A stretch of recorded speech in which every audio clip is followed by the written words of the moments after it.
Acesse nosso site www.radiochicoxavier.com, instale nosso aplicativo e ouça palestras, radionovela, músicas e mensagens à voz de Chico Xavier.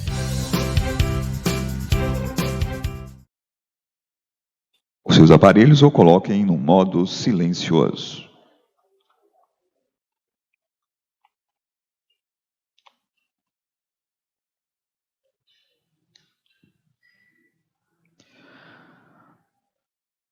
O nosso palestrante de agora é conferencista, escritor, psicólogo clínico, mestre em saúde coletiva e doutorando em ciências da educação.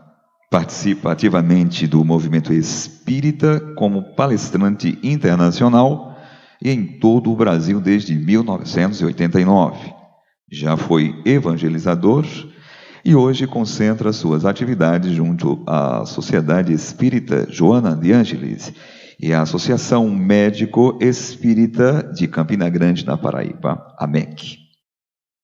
O homem moderno e a consciência da imortalidade é o tema a ser abordado agora pelo nosso palestrante Rossandro Kligessey.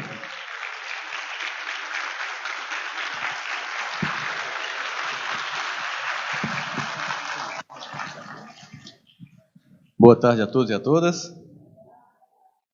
Uma alegria estar aqui novamente com vocês. A gente, infelizmente, tem essa agenda atribulada, como vocês sabem, né? Eu tenho que 3 horas correr para o aeroporto de Recife. Faz parte. Bom, a gente pensa nisso de várias formas, né? Ontem, sexta-feira, eu estava em Teresina, fazendo uma palestra para o Sebrae, e ia amanhã para o Rio, e depois viria para aqui para voltar para o Rio, que é o que eu tenho que fazer daqui a pouco, quando a minha esposa liga dizendo que o tio dela acabara de desencarnar de lúpus, né? Uma doença que chegou 15 dias, e a avó dela, de 92 anos, perde o primeiro filho. Então ontem a gente estava lidando com isso em família, lidando com a forma como cada um lida com a morte, a separação, as concepções de fé que cada um tem. E, obviamente, a doutrina espírita ela vem lançar um novo olhar sobre todas essas coisas. Ela tem uma visão que transcende, como se fosse um modelo, um paradigma, um padrão, que transcende aquela explicação limitada que o mundo material dá sobre as coisas. Nós temos avanço na ciência em várias áreas, mas chega um momento que a gente não consegue avançar na explicação dos fenômenos, porque as pessoas não levam em consideração que entre a variável histórica, a variável cultural, a variável psicológica e emocional, a variável ideológica, a variável material, existe uma variável espiritual, que na verdade seria a que é mais perene. Porque a variável histórica muda, passa, a variável ideológica oscila, como a gente vê no Brasil, a variável cultural também muda com o tempo, a variável material também se transforma, mas o espírito ele é perene, ele é eterno, e ele seria então assim a explicação fundamental para que e a partir dessa perspectiva a gente pudesse analisar todas as coisas. Agora, a coisa mais interessante sobre isso é perceber o fato de que a consciência da imortalidade não tem tocado as almas como a gente poderia supor num primeiro momento. Seria como se a gente dissesse assim, se todas as pessoas do planeta fossem reencarnacionistas, elas mudariam o comportamento? O que é que vocês acham? Sim ou não? Pois é, eu achava que sim também, mas conhecendo vários espíritas eu percebi que não. Porque pessoas que têm uma concepção de vida eterna, mas que vivem o mundo atual como se fosse a única vida e fazem da própria existência uma existência tão banal, tão sem valores como alguém que nunca conheceu falar de Jesus. Porque é como se a gente tivesse, na verdade, percebendo um esgotamento do discurso. Conhecer o Evangelho, mas vivenciar, não significa nada. Conhecer a ideia das múltiplas existências, mas não aplicar isso na vida cotidiana, lembrando de que essa dor do presente eu não posso me desesperar, porque certamente é o reencontro.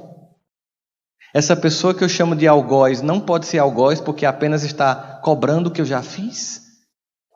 E a gente vê pessoas que têm essa espírita aí, estão odiando, se vingando, se vitimizando, dizendo que as pessoas perseguem e que o mal acontece, e ela nunca para para observar a lei de causa e efeito aplicada na própria vida.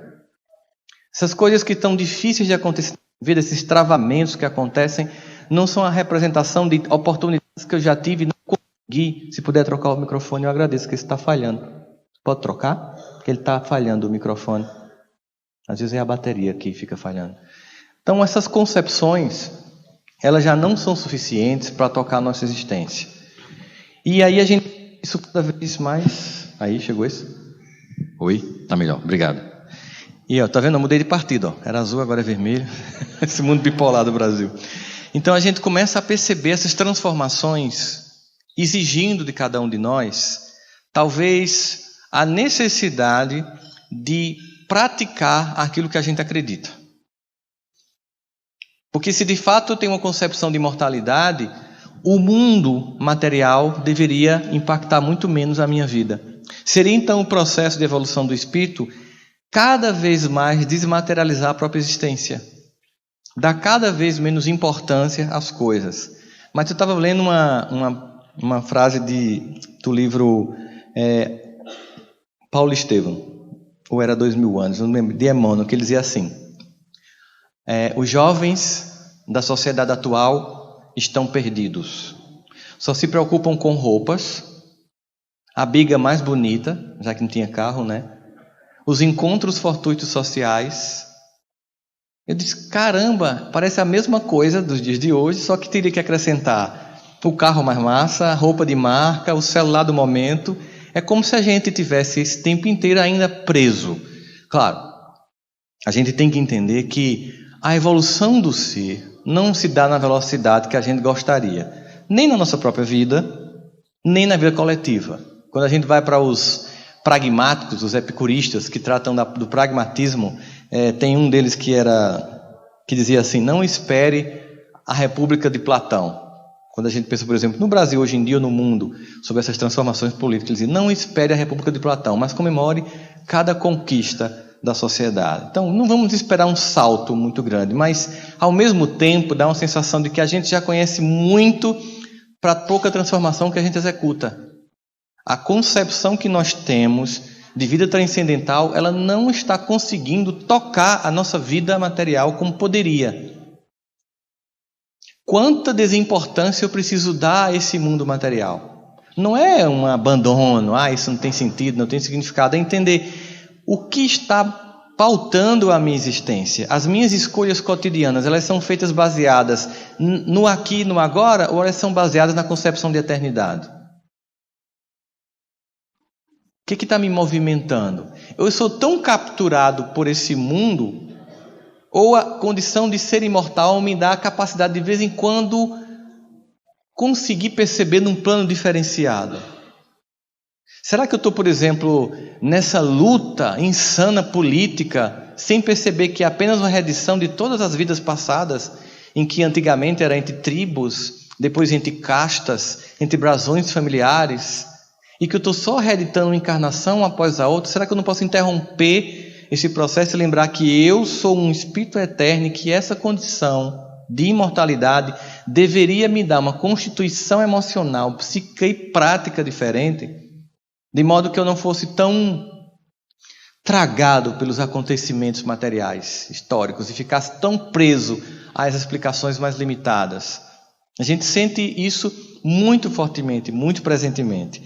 Aqui no livro de Eclesiastes, no capítulo 3, versículo de 1 a 8, aqui nós vemos os profetas falando da variante do mundo, da ideia das muitas coisas que acontecem. E diz assim: tudo tem sua própria ocasião, há tempo para todo o propósito debaixo do céu, há tempo para nascer, há tempo para morrer, tempo de plantar, de arrancar o que plantou, tempo de matar, tempo de curar, tempo de derrubar, tempo de edificar, de chorar, de rir, de prantear, tempo de dançar, tempo de espalhar pedras, tempo de ajuntar pedras, tempos de abraçar, tempo de abster-se de abraçar, tempo de buscar, tempo de perder, tempo de guardar, tempo de direito de fora, tempo de resgatar, tempo de coser, tempo de descoser, tempo de estar calado, tempo de falar, tempo de amor, de ódio, tempo de guerra e tempo de paz.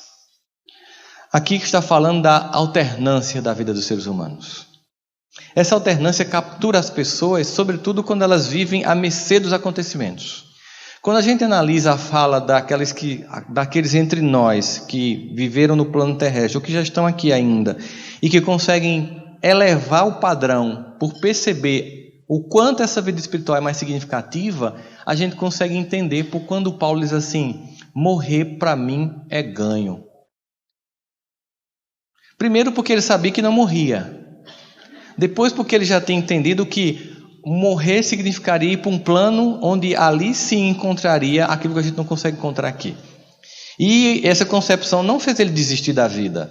Ele viveu-a intensamente, especialmente com o intuito de fazer acordar aqueles que estavam dormindo. Talvez aquela trilogia Matrix, ela trabalhou muito o conceito de ilusão, de que seria um mundo ilusório, e é a concepção que os hindus têm. Maya, em hindu, em sânscrito, significa a grande ilusão da matéria. Em Maya, nós adormecemos os sentidos. É o que os espíritos falam quando falam sobre o processo de reencarnação. Ao reencarnar, a gente adormece os sentidos porque a matéria nos atrai. Só que a matéria ganhou um tom de atratividade muito maior recentemente. Existe um fenômeno novo, que ele é novo, mas muito novo em termos de experiência humana, levando em consideração mais de 10 mil anos de história humana, não do planeta que tem bilhões de anos, mas de nós humanos. Pensar, por exemplo, no que significa 11 anos de redes sociais é nada. Em 11 anos, o estrago que isso já provocou nas nossas vidas. 11 anos, a gente já vive turvado mentalmente por uma sobreposição de ilusão. Estou derrubando tudo aqui. Uma sobreposição de ilusão. Então, existe a vida real, que no fundo não é a real, que é a que eu projeto para as pessoas, porque as pessoas não nos conhecem intimamente. Tanto que a gente diz que para uma relação ser funcional, você tem que comer ali alguns quilos de sal, que é o tempo que você tem para que o personagem que o outro... É melhor tirar que vai cair de novo. Jura, porque o celular fazendo assim, ó.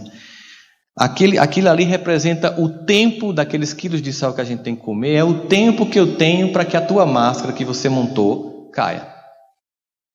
E eu vou saber se eu vou casar com você assim mesmo. Tipo, a gente começa a namorar, vai ganhando intimidade, começa a conviver, passa o final de semana na casa do sogro e da sogra, começa a ver... Mas a gente percebe que nas redes sociais houve uma sobreposição de ilusão. Então a concepção de imortalidade, ela começa a perder força porque as pessoas estão cada vez mais presas ao mundo material. Essa busca de sentido através de um lugar em que o sentido não se apresenta tem gerado um desespero na humanidade. E a gente tem visto nesse momento da transição planetária, num ponto muito claro, cada vez mais intenso de transição planetária, como as pessoas entram em processo de desespero. Porque elas continuam buscando no limitado a explicação do ilimitado. Elas continuam buscando naquilo que está dado e que é facilmente manipulado a explicação de algo mais perene. E a gente vê o sofrimento das pessoas, a angústia.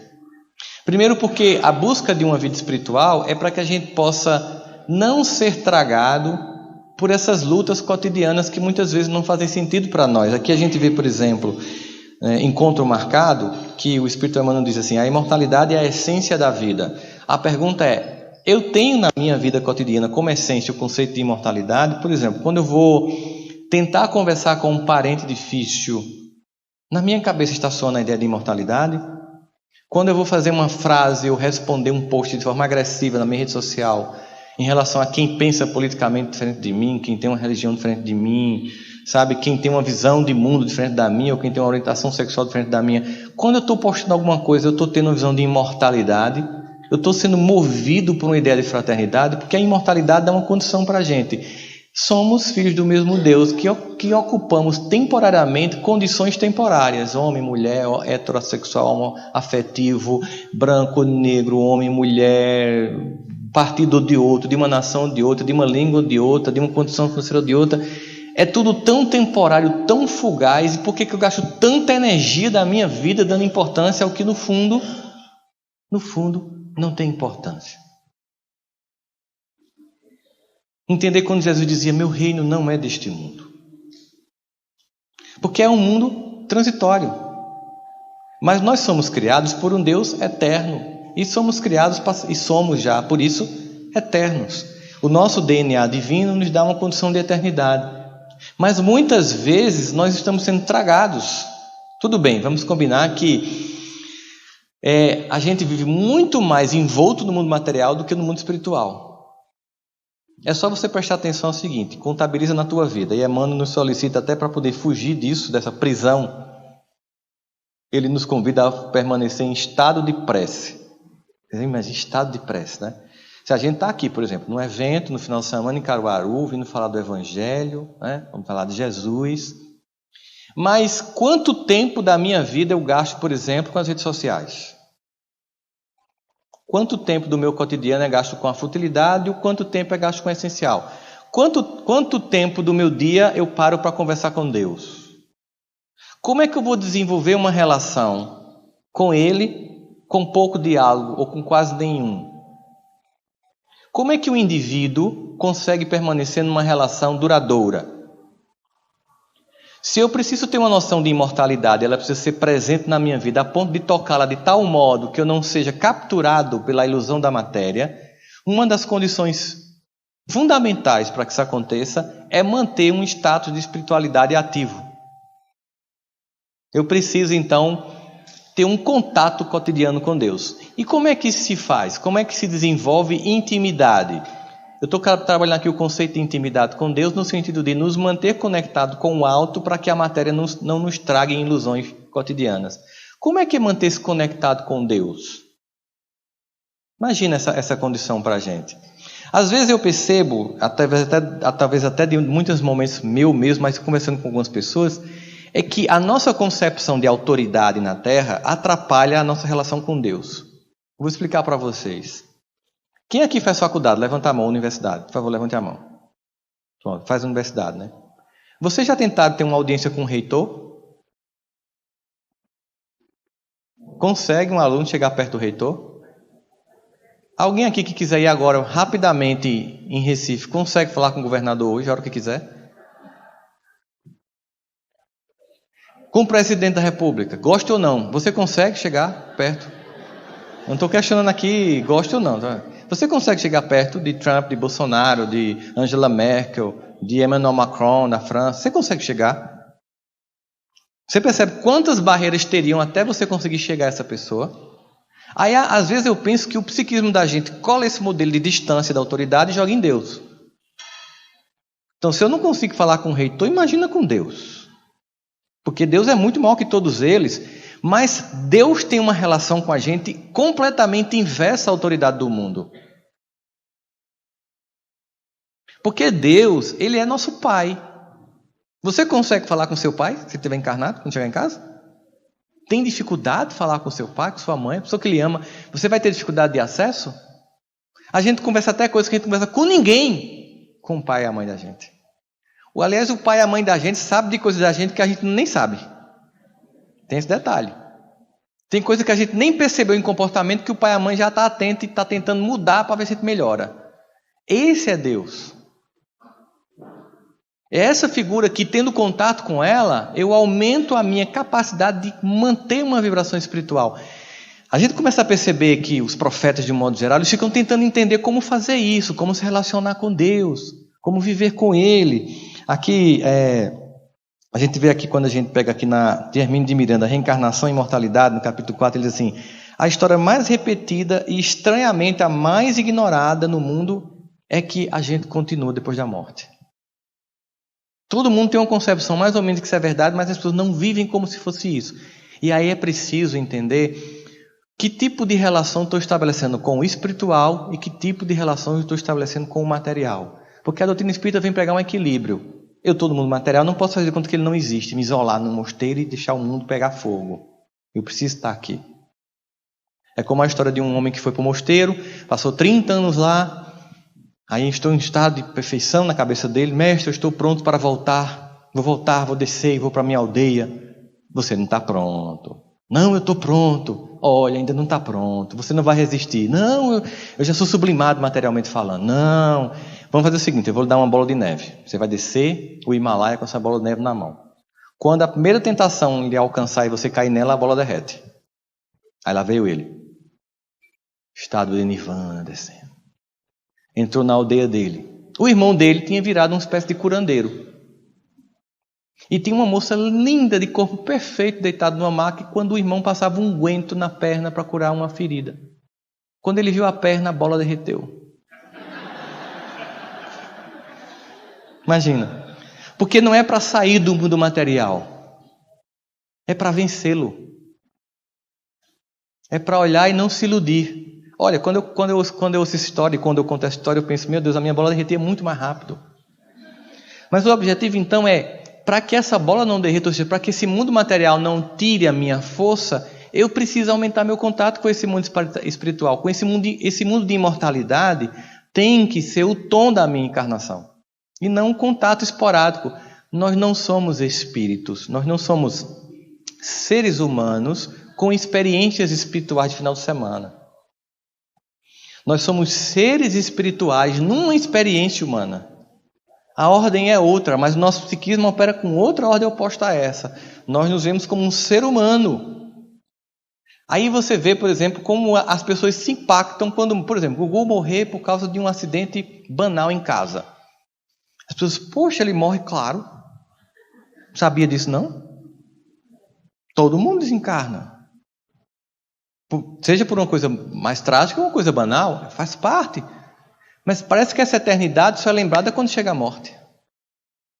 A morte, o enterro e o UTI faz muita gente acordar. Tem um parente no hospital,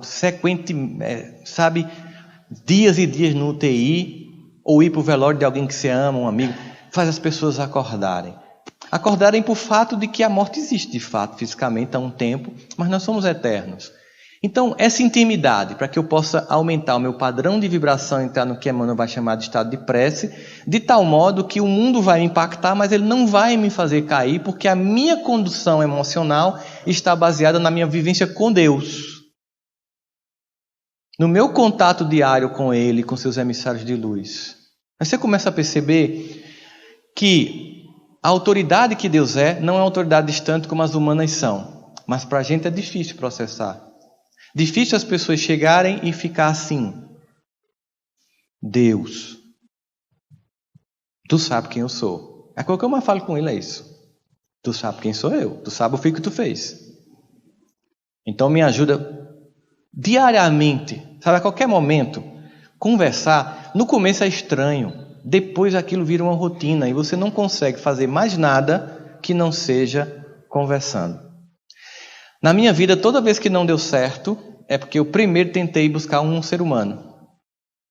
E só depois Deus. A gente, em qualquer atividade que vai fazer na vida, tem que primeiro consultar o nosso Pai. É como se a gente fizesse um emparelhamento de agendas. Papai do céu, meus objetivos são esses. Eu estou pretendendo tais coisas, mas me dá uma luz sobre se está ou não de acordo com o que tu está no teu projeto para mim, porque o teu projeto é um projeto de lucidez, o meu é turvo. Então, se o que eu estou querendo vai me afastar do que você planejou para mim, que dê errado. Só que aí eu peço a ele assim, agora não manda sinal de fumaça não, porque eu tenho dificuldade de interpretar. Manda uma coisa mais objetiva, com legenda, negrito. Mulheres pegam no ar, homem não, tem que ser objetivo. Se você jogar verde para homem, morre podre e o cabo não adivinha. Mulher, ela captura por Bluetooth. Saquei, né?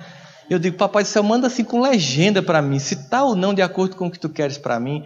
E é engraçado, com o tempo você essa coisa vai ficando tão intensa que assim que você terminar a prece, o sinal se apresenta.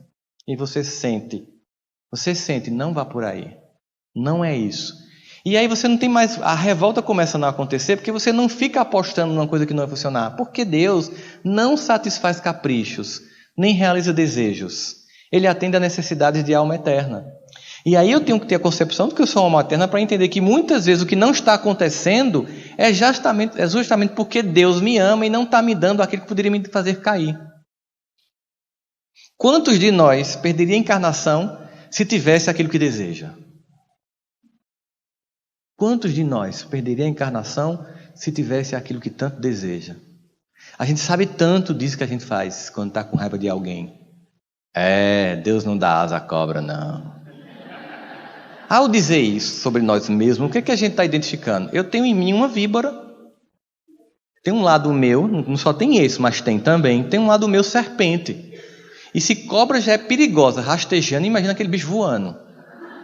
Então, ao dizer Deus não dá asa à cobra, se eu dizer assim, eu já faço mal rastejando. Se eu voar, ou seja, se eu ganhar na Mega Sena, se eu conseguir aquela coisa, aí que vai ser perigoso. Então, você está dizendo para você mesmo, não estou pronto. Então, esse pai que ama não vai me dar um brinquedo que pode me machucar. Porque se você ficar numa loja aqui no shopping, ao lado desse centro de convenções, e entrar lá, tem uma criança de 2 anos em casa, eu posso comprar esse brinquedo aqui? Não. Porque ela pode engolir uma peça. Não é indicado para a idade dela. Não é assim? Você não vai dar um jogo de Lego gigantesco para uma criança de 2 anos, danar uma pecinha, engasgar e morrer. Não. Deus age com muito mais cuidado em relação a gente. Muito. E aí eu preciso conversar com Ele para que essa orientação espiritual, essa minha vida transcendental, essa minha concepção de imortalidade, seja o paradigma, o padrão do meu comportamento. Padrão, a partir desse comportamento. Aí você imagina o estranhamento das pessoas, né? Quando Davi faz assim: Senhor, eu sei que tu me sondas. O que Davi está dizendo assim? Você vai para um médico e ele pede um exame de fezes, urina e sangue. Aí você traz, ele tem lá um monte de apontador biológico, padrão é esse, está acima ou abaixo do padrão, para corrigir, não é isso? Aí se ele achar que aqueles indicadores não são suficientes, ele pede uma ultrassonografia. Que ela vai fazer o quê? Vai sondar você por dentro, não é isso? Davi vai dizer logo, Deus é direto, ó, eu sei que tu me sondas. Então é um conhecimento pela interioridade de cada átomo do meu ser. Eu sei que tu me conheces, quer eu esteja em pé, quer eu esteja deitado. Ou seja, imagine simbolicamente, Ele me conhece quando eu estou muito bem, Ele me conhece quando eu estou muito mal. Ele me conhece a tal ponto que quando mesmo faltando em mim palavras, ou seja, quando eu nem consigo dizer o tamanho da dor que eu sinto, ou quando eu nem consigo assumir características que eu não saberia que eu tenho, mesmo quando falta em mim palavras, tu conheces o meu pensamento. E tal ciência é tão preciosa, ou seja, esse conhecimento que tu tens sobre mim é tão grande que eu não alcanço de tão alto. Percebe Davi, encantado com o conhecimento que Deus tem sobre nós? Como não usar esse recurso diariamente? Como não? A prece de Ismalha, que tem lá no livro, acho que é Missionários da Luz, né?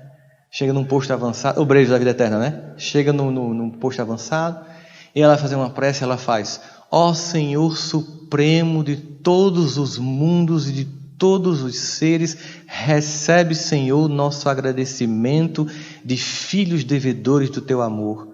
Dai-nos tua bênção, ampara-nos a esperança.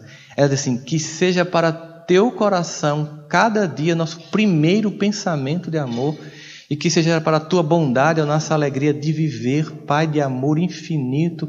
Dai-nos tua mão poderosa e santa, pois longo é o caminho, grande é o nosso débito, mas inesgotável é a nossa esperança. Você imagina, que seja para teu coração cada dia nosso primeiro pensamento. E nestas voltas eu vou cantando a canção tão feliz que diz: ai lili, ai lô. Por isso é que sempre contente estou.